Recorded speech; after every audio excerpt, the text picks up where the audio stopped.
বাহাবার বাড়ি এই গ্রামে শ্বশুর বাড়ি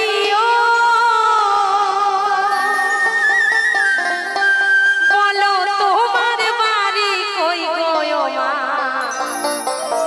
একজন বলো তো আমাদের নিজ বাড়ি আছে আছে নাই গো মা। বিয়ের আগে থাকি বাবার বাড়ি, বিয়ের পরে চলে যাই শ্বশুর বাড়ি। পরের দিনে যিনি ঢোল বাজাচ্ছে আমার স্বামী লালটু অধিকারী।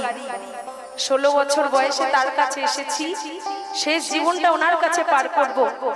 তিনি যেটা বলে ওই অধিকারীর অধিকারে আমাকে চলতে হয়, নিজের বলে কিছু নাই। তাই মহাজন বলছে বলো তোমার বাড়ি কই গো নারী, বলো বলো তোমাদের বাড়ি কই।